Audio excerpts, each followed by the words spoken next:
Well, hello there. I didn't see you come in. Make yourself at home. Have a drink. While I give some attention to some underappreciated characters and storylines that I personally love. And I hope you grow to love as well. Hey there, everybody. Welcome back. And today we are reading Swamp Thing number 101. And just a little recap on what had been going on before. Swamp Thing's daughter, Tefe, has lost her body. She lost it when she was trying to go into the green, and unlike Swamp Thing, she has a flesh and blood body, so when she tried to go into the green with her spirit, her physical body just completely exploded, and now all that's left is a little bag of bones that Tefe's mom, Abby, has with her. So to try to solve this problem, Swamp Thing has found out that he can help Tefe rebuild her body if only he can communicate with her. And there's an Inuit shaman. I won't say he's a friend necessarily, but he knows a lot about Tefe. He actually knows something that can help Swamp Thing explain to Tefe how to build her body. And what he tells Swamp Thing about is a fountain that can give its drinker the knowledge of all languages. And if Swamp Thing can get the water from this fountain to Tefe and she can drink it, then she will understand her father, because Tefe's a baby, so she can't understand English or anything. And then Swamp Thing can explain to her how to build her body back. So Swamp Thing went to the Parliament of Trees to get the information of that where this fountain is. He finds out it's in the Garden of Eden, that is now in a frozen wasteland in Antarctica, I'm assuming. So Swamp Thing goes there, he finds the fountain, a bunch of stuff happens, so go listen to episode 100 if you want to find out exactly what happened. But basically, he gets the water, he has to fight an angel, it's pretty badass. But that is pretty much where we left off on the last issue. So now we got Swamp Thing 101, and first things first, we got the cover here. This is one of the weakest covers I've seen from this series. Usually, I think this is maybe the last John Totleben cover, because he's been doing the covers for a really long time, since like maybe right at the beginning of the Alan Moore run and forward. So this is, I guess at issue 100 was his last send-off of the Swamp Thing covers.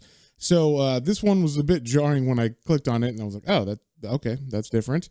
So what it is there's about 3 or 4 different Swamp Thing faces, and they just repeat in succession on the cover in like little boxes. So they actually look kind of like Necronomicons from the Evil Dead series, mainly just because the way that they put his face in these multiple rectangles. So it just kind of looks like a bunch of repeating Necronomicons on the cover. And we also see that this issue has a guest writer named Andrew Helfer, with art by Mike Hoffman and inks by Alfredo Alcala. And on the first page, we start off in Houma, Louisiana, the hometown of Swamp Thing. And we see a woman named Harriet. She is shopping at a supermarket. And as she's picking up items, she's talking to someone that we don't see. So it kind of makes it seem like maybe this person's crazy, but she's talking to her child named Danny, but he's not responding back to her or anything. So she's just kind of talking to herself.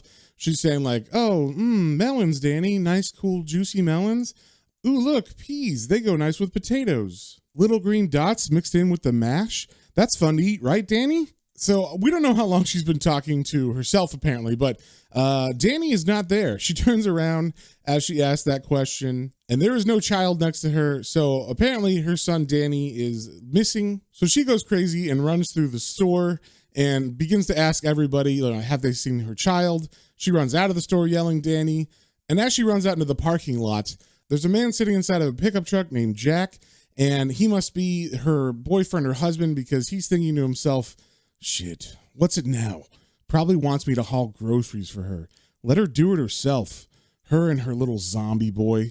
Me, I'm just sitting here and burning off this goddamn hangover. So Harriet runs over to the window of the truck and tells Jack that Danny is missing and that she just turned away for a minute. And Jack just looks at her and responds by saying, woman, you should have done that a long time ago. The little freak makes you look bad, Harriet. Bad to me. You should have just left him with the state. That's where he belongs. Somewhere he'll stay out of trouble. He's your son, Harriet. I hooked up with you after Phil died. I never agreed to be no family man. You want that kid so bad, you go find him. But one of these days, I might not be there when you get back. So we get some really quick establishment that they have a terrible relationship. Jack is a horrible person. And if you noticed, he's named Jack, the boy's named Danny. This has to be a wink to Stephen King in The Shining. And just like in that, Jack is an alcoholic, and he's definitely not winning Father of the Year anytime soon. So Harriet, not getting any help from Jack whatsoever, goes around the area surrounding the supermarket and begins to ask everybody that she sees if they've seen her son Danny. And as she's talking to these people, we're getting a little bit of a hint that Danny has a learning disability of some kind, because she's kind of saying that, he doesn't pay attention so much. He might not understand traffic signals and things like that. He has a sort of faraway look in his eyes. And if you put what she's saying here and what Jack's attitude was towards the boy earlier, it's pretty obvious that Danny is a special needs child. So everybody she's asking doesn't have any information about Danny. She's getting more worried and more worried. And then she turns the corner and she sees a toy store. And Danny is standing right in front of the window where there is a toy display and a Pinocchio-like wooden puppet doll. And Danny is fixated on this. He loves this thing. He is trying to say like he wants it, but he doesn't really know how to talk. So that she sees how fixated he is on it. So she takes him inside and she buys him that doll. Then we cut to Abby Arcane, who is in the swamp and she's hanging out with little ghost baby Tefe. And I guess this is happening like concurrently with what's going on in that supermarket area. So as Abby is watching Tefe play, she's thinking to herself, hurry up, Alec, hurry up back home. I need this to be over with. I need to have my baby back. I need to touch her, to hold her. She doesn't know any better. She probably hardly even remembers what it feels like to have flesh and blood. But I do. I need her to be my child again. A living, breathing child. She's so fragile, her control over her form so tentative. But each day her control increases. I think she's beginning to enjoy being a spirit, and that frightens me even more. And then we see the name of this issue is Keepsakes. So as Abby is deep in thought, the Inuit shaman, who is still hanging out in their crib while Swamp Thing is away getting the water from the Garden of Eden, he's telling her, like, don't worry about her. She's fine. There is no need for your hysterics. She is perfectly safe. But Abby is not like satisfied with his answer, of course. She's a mom. She's, worried about her daughter. And she says, I thought she was safe once before. And then she entered the green and left that behind. And she points to a bag on the floor. And this bag has what is left of the skeletal remains of Tefe's flesh body. So Abby literally just has a bag of bones just hanging around, and she'll look at them and be like, oh, that's my kid. So it's a little weird. And the shaman tells her that. He says, her mortal remains. You should bury them, Abigail. Keeping them around like that is really quite morbid. And then he just says the word sleep, and she falls asleep. So he basically like does some kind of shaman magic, I guess, to make her get some rest. I'm not really sure, but he says that he will be back in a few days if she's lucky. And then 6 hours pass. So Abby has just conked out, and little ghost Tefe has been flying around having fun playing with butterflies. And Abby wakes up to the sound of some wind blowing and her wind chimes starting to make noise. And she wakes up saying like, shush, man, what? You son of a bitch, you put me to sleep. It's getting dark. And then she remembers Tefe, of course, and she runs out kind of scared, but then sees Tefe is just playing with the butterflies. And she tells Tefe to come in because it's getting late. And as Tefe tries to come back to the house, all of a sudden the wind really picks up and begins to blow very hard enough so that the spirit of Tefe can't fly against it, which I was kind of not understanding this, because if she's a ghost, I guess, I don't know, maybe she's a spirit and it's a different thing because she's like an elemental, but apparently the wind can interact with her spirit form. So Tefe begins to blow further and further away from the house, and Abby runs after her, of course, and is just yelling, hold on, honey. Oh God, honey, I'm coming. And we even get like a little panel of Tefe looking like she's flexing, like trying to stay where she's at, but the wind is too strong. And while Abby's running, she's not really focusing on where she's going. So as she's about to reach out and grab Tefe's hand, she runs into a tree and knocks herself unconscious. And while unconscious, we get some panels of like a vision that she's having. It's like scattered images. And we see like a waterfall, and we see some mushrooms, then we see some leaves blowing, and we see a playground, and lastly, a beachside or some kind of water. And we can assume that for sure the mushrooms and the leaves are definitely in regards to the threat that's coming, the realm of the gray that has been awakened, and the god of all fungi and decay named Matango is going to rise and do something. We're not really sure what, possibly fight Swamp Thing or maybe corrupt Tefe or something like that. And then Abby wakes up from her dream, and we see that she decides to light a fire since it's dark now, and hopefully once the wind stops blowing, Tefe will be able to see the light and it will lead her back home. But Abby gets discouraged as Tefe doesn't come home right away, and she decides to go inside of the plant house that Swamp Thing built for them. And she looks at the bag of Tefe's bones and says, Tefe, I'm waiting for you. We're waiting. Me, Alec, and you. You're in here. Come back to your body. Come back to me. And she takes the sack of Tefe's bones and she wraps her arms around them and goes to sleep. And as she sleeps, she has a dream again. And once again, we see mushrooms and fungus growing.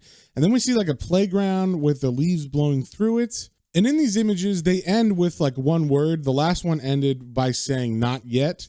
And then this one says almost. So something is coming. Something is going to happen. And I'm not sure if they're alluding to Motongo or if Swamp Thing's coming back or something else worse is going to happen. But they're definitely making it ominous. So in the next panel, we just cut to, I guess, the next day when she's woken up and she's talking to Chester, filling him in on everything that's going on. I kind of feel like he's acting as an exposition device for any new readers because she goes through exactly what's been going on. But he's just here to bring supplies. And then as she tells him this story about Tefe being missing, he says he will go with her and take her into town to look for her. And then we cut to a playground where we get some narration about Tefe. And in the playground, there's like a bunch of kids having fun. And I'm sure this is attracting Tefe to this area. The narration says, images reduced to a single object of desire. The spirit child sees and somewhere deep inside her wants to belong. So as Tefe's looking at all these kids having fun and wanting to be part of them, we see Harriet and Danny from earlier. She apparently has brought him here to have fun and play with the kids. And he now has his new wooden doll to show everybody. And this thing makes Danny instantly the cool kid. All of them come over to him and say, you know, they want to play with it. They want to check it out. It looks pretty awesome. And all this commotion does get the attention of Tefe as well. So she flies over there and they can see her. They're like, a little smoke baby. What the heck? You know, and then as she flies by them, they're like, it tickles my nose. And then Tefe gets to the doll and she reaches out and touches its hand. And one of the kids says, it's trying to touch the toy, but look.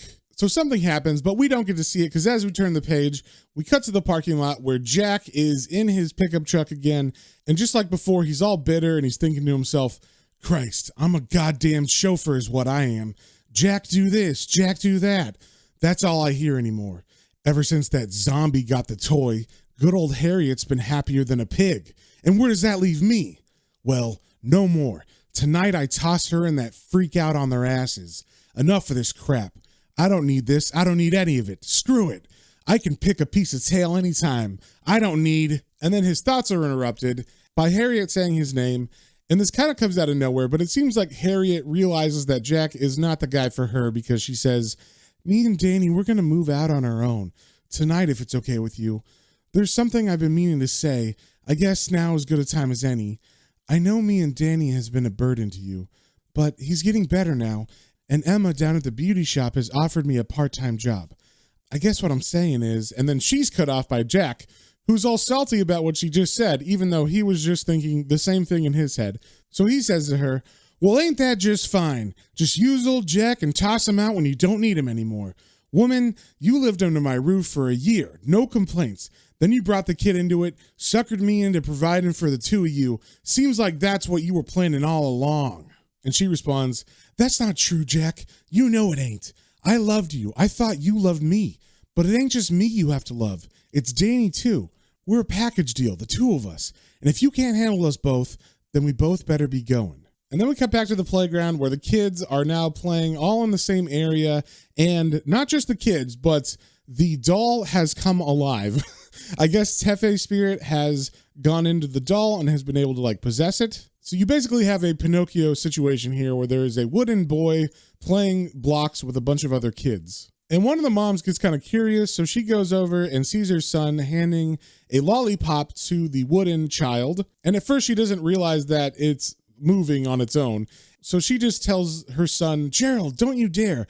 How many times have I told you not to give your lollipop to the other children? And as she looks down, the like wooden doll turns to her and like you just get this like weird creepy moment where she realizes that this is a wood kid and it's moving on its own, and she screams out, of course. And as she screams, all the other children get upset and they begin to scream. And then we see that just down the street, Abby and Chester are walking out of an urgent care or some kind of medical facility where Abby has just got checked out because she ran into that tree and got a concussion earlier. And it just so happens that this medical facility is right next to this park. And they begin to hear the screaming and the yelling, and they're thinking there's some sort of crime happening and people are freaking out because of that.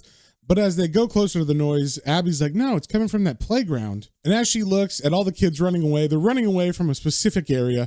And that area is Danny holding the hand of a puppet that's walking by itself. And Chester sees it, but he's like, oh, it's just one of those robot toys, Abby, like that talking bear. And he's talking about Teddy Ruxpin. If you don't know what that is, definitely go check out some commercials on YouTube for Teddy Ruxpin.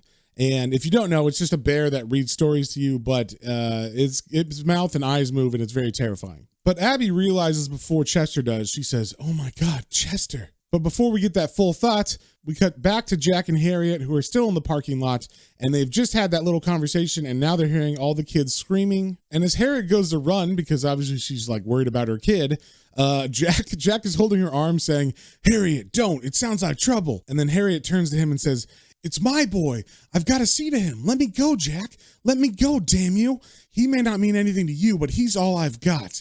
I can't expect you to understand, Jack, and that's why I pity you. And then she's able to break free of his hold and runs towards the park. And upon hearing this, Jack has a total change of character and feelings towards Harriet and her son. I guess Harriet's passion plea to leave him and then also saying that she pities him has snapped him out of his asshole fog.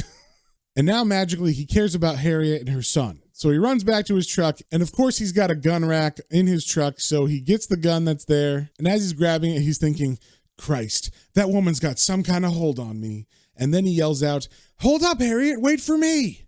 And then we cut to Harriet, who has reached Danny, and she still doesn't know that the doll is moving on its own, so she's just like, what's going on? What happened to the other children?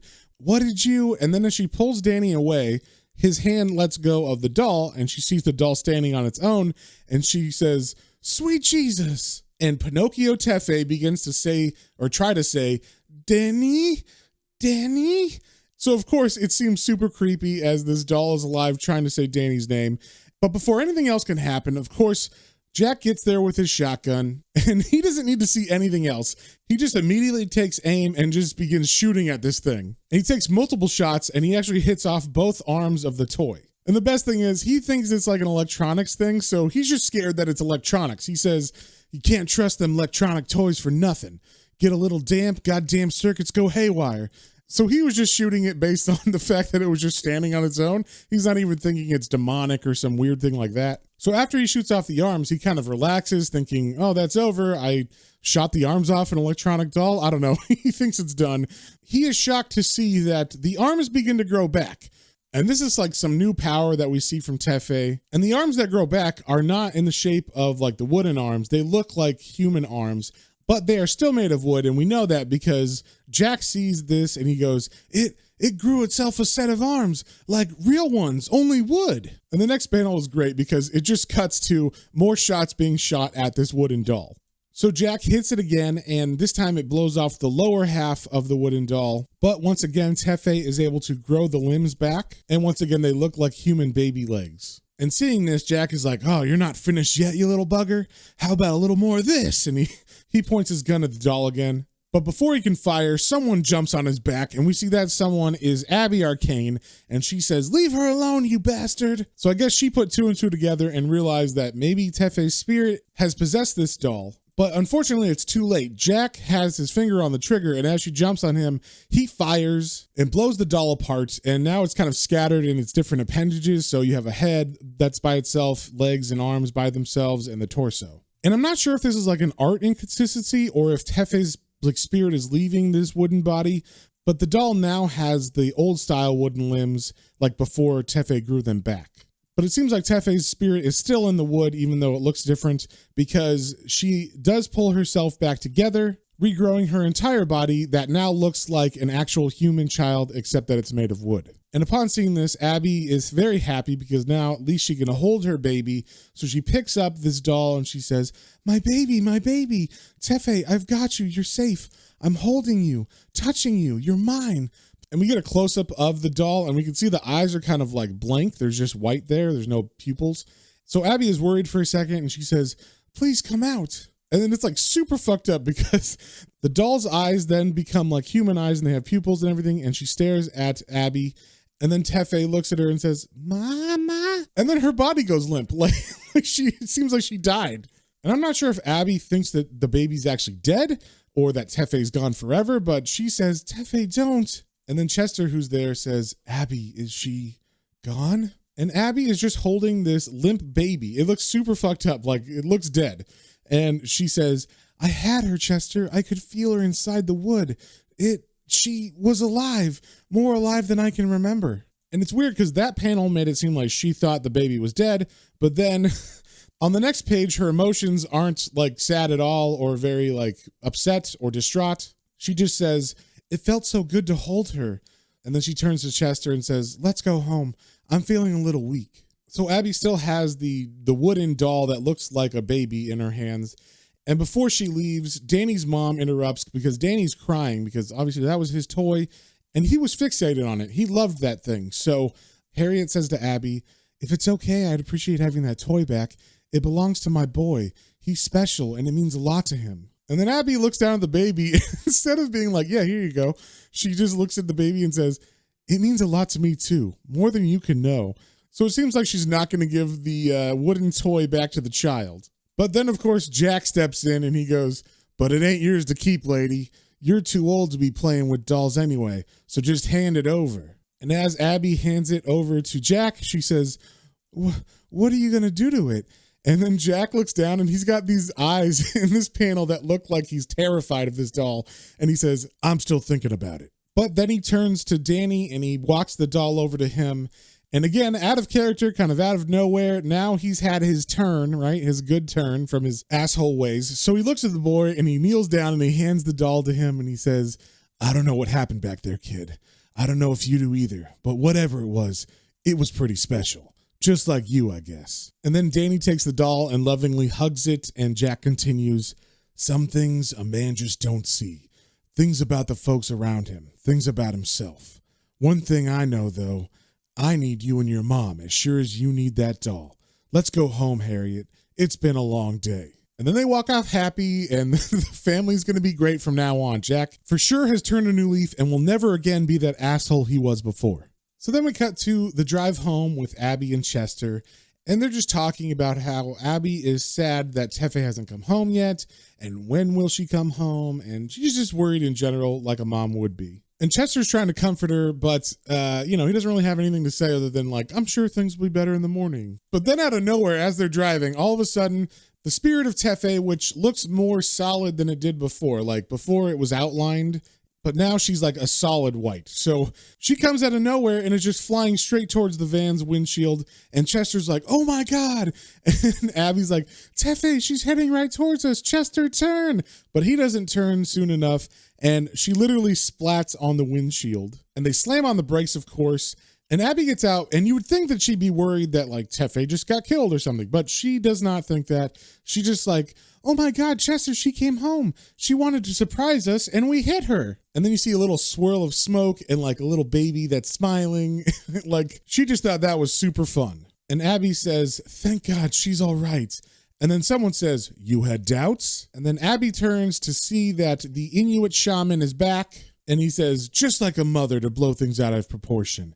I told you there was nothing to worry about. The child just wanted to explore her world a bit. It's completely natural. When I returned and both of you were gone, I assumed the worst and simply cast a psychic net to bring her back here. Really, Abby, you are a bit overprotective about that one. And then Spirit Tefe flies over to Abby and they kind of have like a little reunion. And Abby's just super happy that her baby is back, even in spirit form. So while that's going on, the Inuit shaman and Chester are talking together, and the Inuit is saying, odd, isn't it? Just 2 days back, the sight of the spirit child upset her. Now she seems happier than I've ever seen her. I suppose we learn to accept whatever lot is cast for us on this plane of existence, huh, Chester? And Chester says, if you mean we can take what we can get, shaman, I guess you're right. And that is the end of the issue. So if you guys have any comments, questions, or suggestions, you can email me at planestrains.and-comicbooks, all one word, @gmail.com. And until next time, stay swampy.